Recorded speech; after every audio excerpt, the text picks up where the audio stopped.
In a garage in Texas stands a Ford F-100 from 1965. Although this truck is over 60 years old, the owner starts it every morning without a single problem.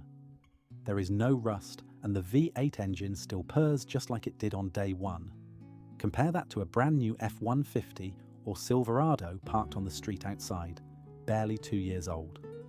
A completely different picture emerges. The electronics are acting up, the engine has a weird stutter, and in 5 years it will probably be a total economic write-off. You have to wonder, how is this possible? Why can a truck from the 1960s still be repaired, while a modern vehicle often becomes a scrap heap at the slightest breakdown? The answer is no accident. It lies in a forgotten philosophy of construction that we have traded away for dependence and profit. Before we go into detail, please type repairable in the comments if you also believe that we have lost the right to repair our own things. Section 1. The modern problem. You don't really own it. Many people wonder why their father's car, whether it was an old Ford, a Chevy Bel Air, or a Dodge Ram, seem to last forever, while the vehicles we buy today meet their economic end after just a few years. This has nothing to do with mere nostalgia, but with a fundamental difference between the cars of the past and those of today. This difference has less to do with quality than with control. The main problem is this: modern cars actually last longer than ever before in purely mechanical terms. They rust less and easily reach mileage of 150,000 or 200,000 miles. But as soon as something breaks, owners are often helpless. If you look at a modern engine, you see sensors and control units everywhere that have to communicate with each other constantly. If a single sensor fails, the entire car often comes to a standstill. Today's vehicles have more than 100 control units and over 3 miles of wiring. That's more wiring than you'd find in a small airplane. If a part is defective, it is not repaired but completely replaced. Repair is often impossible because manufacturers simply do not allow it. They justify this on safety grounds, but in reality, it is about control. A control unit for fuel injection can easily cost $1,500. Furthermore, only authorized dealerships are allowed to install the new software, which costs another $800, as no one except the manufacturer has access to it. In addition, although modern car bodies are masterpieces of engineering, made of high-strength steels and lightweight structures that provide better protection than ever before in the event of an accident, it is precisely this complexity that becomes a problem.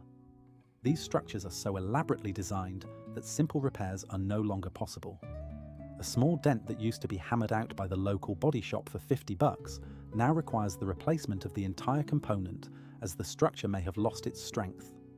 A small dent in the fender can quickly cost $2,000 because it's not just sheet metal that needs to be replaced, but a certified structural component. In the past, a fender was simply a curved piece of stamped steel with the simple task of protecting the wheel well. Any mechanic could straighten, repair, and paint it. The metal was not necessarily thicker, but it was simple. Today, however, the fender is a high-tech part with integrated sensors, aerodynamic functions, and defined predetermined breaking points as part of the crumple zone. If it is broken, it must be discarded. That's the crucial difference. In the past, you could repair it, but today, you have to replace it. Have you ever had a car that was still in good technical condition, but the repair costs exceeded the value of the vehicle? Feel free to write about it in the comments. I really do read through the experiences. And if you're also tired of paying for things you're not allowed to repair, give the video a thumbs up so YouTube sees that this topic is important. Section 2. Simplicity is independence. After looking at the modern problem, let's travel back to the workshops of the 1960s. Back then, engineers built cars according to a simple rule: anyone must be able to repair them. Take a classic Ford inline-six or a Chevy small block V8 as an example. No computers, no complex sensors, just honest working metal. This engine wasn't necessarily better. It was louder, less efficient, and consumed more gas. But it had one huge advantage: it was tolerant. The carburetor was a mechanical marvel without electronics, based purely on physical principles. Even if it was poorly adjusted, the engine still ran somehow, and you could adjust and repair it yourself with a simple screwdriver. The ignition also consisted of a simple distributor with mechanical contacts. If these were worn out, you took a piece of sandpaper, invested 3 minutes of work, and the car ran again. Today, we have electronic fuel injection and ignition coils with chips. These are undoubtedly more precise, efficient, and cleaner. But if an ignition coil fails, you need a computer for diagnosis and a new part costing $300, which in turn can only be installed by a shop because the system has to be reprogrammed. The beauty of old cars was that anyone could repair them, whether it was your neighbour, your father, or yourself, equipped with nothing more than a socket set and a Haynes manual. That was entirely intentional because the engineers of the 1960s built cars for ordinary people, not for specialists with diagnostic equipment. Nowadays, even changing the oil can sometimes be a nightmare, requiring the removal of panels, special tools, and the resetting of electronics. Manufacturers want to see customers in the service centre, not because owners can't do it themselves, but because they are no longer allowed to. Section 3. Tolerance instead of precision. Interestingly, old engines weren't better, they were cruder, but that was precisely their strength. An old V8 would run even with broken spark plugs, dirty oil, or a misadjusted carburetor. It ran poorly and sputtered, but it kept running and got you home. The engine consumed more fuel, emitted more pollutants, and was loud, but it was reliable. Modern engines, on the other hand, are high-performance athletes that get the most out of every drop of fuel, run clean, and run extremely quietly. This is incredible engineering, but it also makes them sensitive. If a tiny sensor malfunctions, the entire system goes into a coma and the engine goes into limp mode, leaving you stranded on the highway at a maximum speed of 30 miles per hour. The defective sensor may only cost $80, but without a diagnostic device costing $3,000, the fault cannot be found. So you have to go to the repair shop, where the diagnosis alone costs $200 before the repair has even begun. Another aspect is the engine blocks. In the 1960s, Detroit iron meant solid cast iron blocks, heavy as an anchor and roughly manufactured with large tolerances, but practically indestructible. Overheating was not a big problem. You just let it cool down and drove on. Even after hundreds of thousands of miles, you could overhaul such a block, put in new pistons, change the bearings, and it would run for another 200,000 miles, a job that could be done in your own garage. Today, engines are made of aluminum. They are lighter and more economical, but also much more sensitive. If the engine overheats once, the block can warp, and the entire engine is ready for the scrapyard, as a warped aluminum block often cannot be saved. Section 4. Built by hand, built with pride. However, simplicity alone is not enough to explain this. The decisive difference also lies in how the cars were built. In the 1960s, craftsmen worked in the factories in Detroit instead of robots, people who had learned to shape metal and who were proud of their work. Every weld was made by a human being, every screw was tightened by hand, and at the end, a shift foreman checked the work. A weld from back then often looks clean and even, like a work of art, because the welder knew that he would be responsible if the car rusted in 10 years. Today, robots weld in a matter of seconds. This is fast, efficient, and more precise than any human, but it is done without feeling or responsibility. If a seam is bad, the statistics don't notice, but the owner will after 5 years. Quality control has also changed. At the big Ford or GM plants, every car used to be shaken individually on a vibration track. If something rattled, it didn't leave the factory. Today, manufacturers rely on random samples and statistics, so most cars leave the factory without ever having been checked by a human being. The philosophy back then was simple. Build it right the first time, so that the customer doesn't have to come back because it's broken, but because they were satisfied.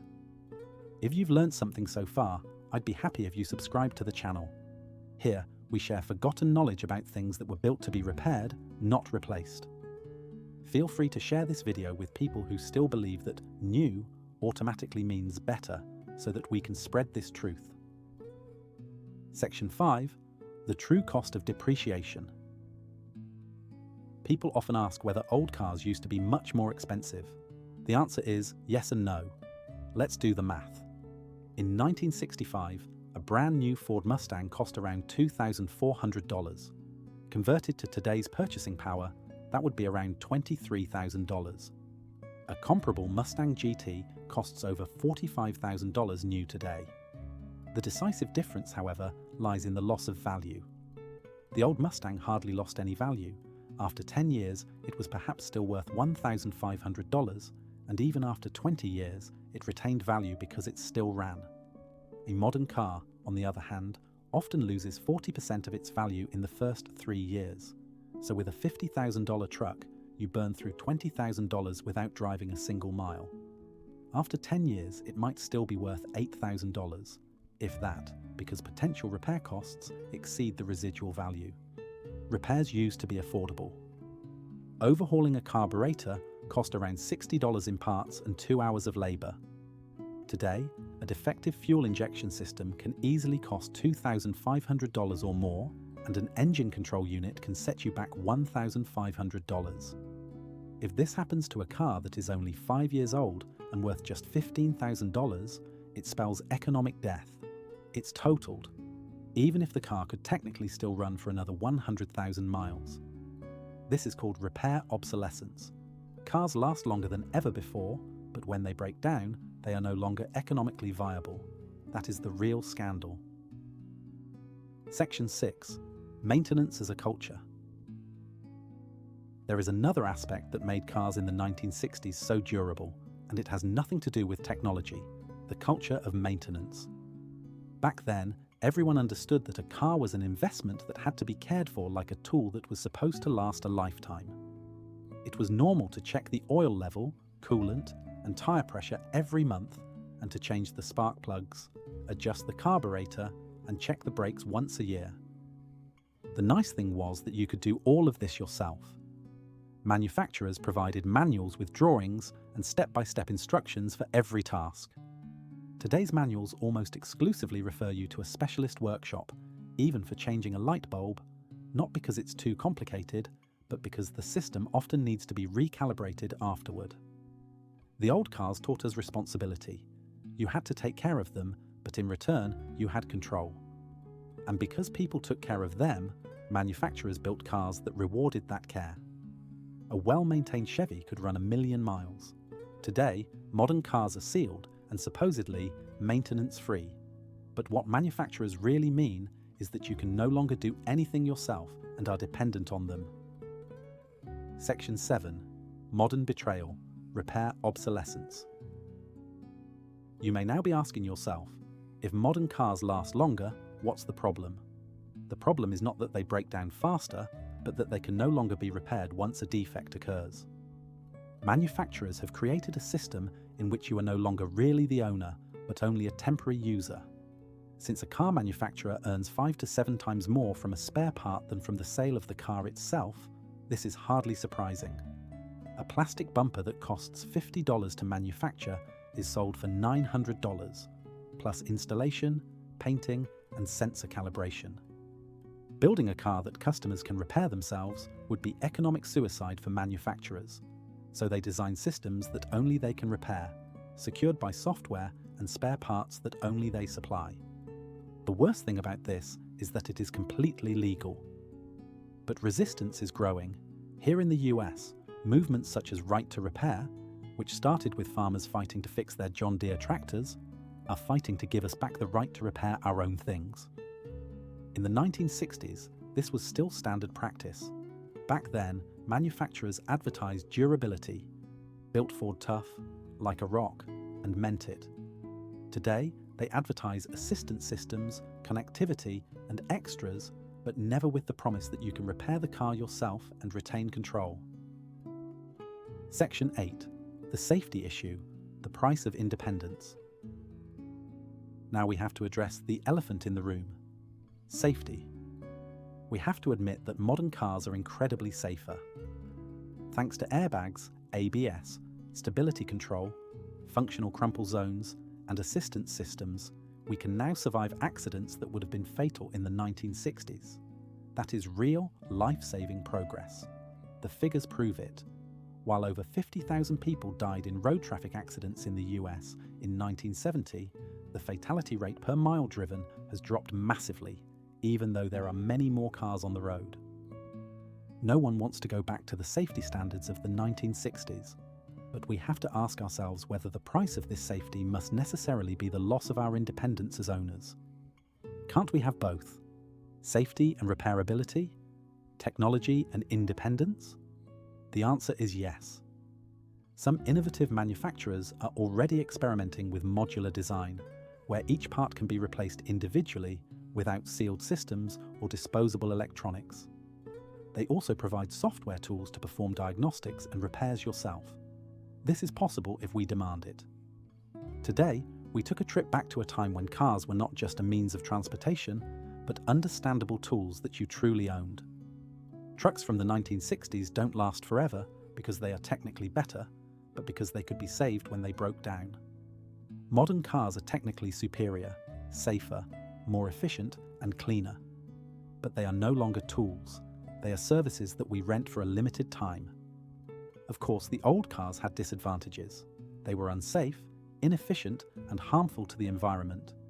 No one wants all that back. But we can learn from them and demand both. Modern safety paired with the old independence. We must stop accepting this dependence and start demanding control. The masters of the 1960s didn't have computers or robots, but they gave us something much more valuable: the right to understand, maintain, repair, and truly own our cars. We must reclaim this right, not out of nostalgia, but out of necessity. If this video has opened your eyes, please share it. Write repairable in the comments and tell us which old car you admire most and why.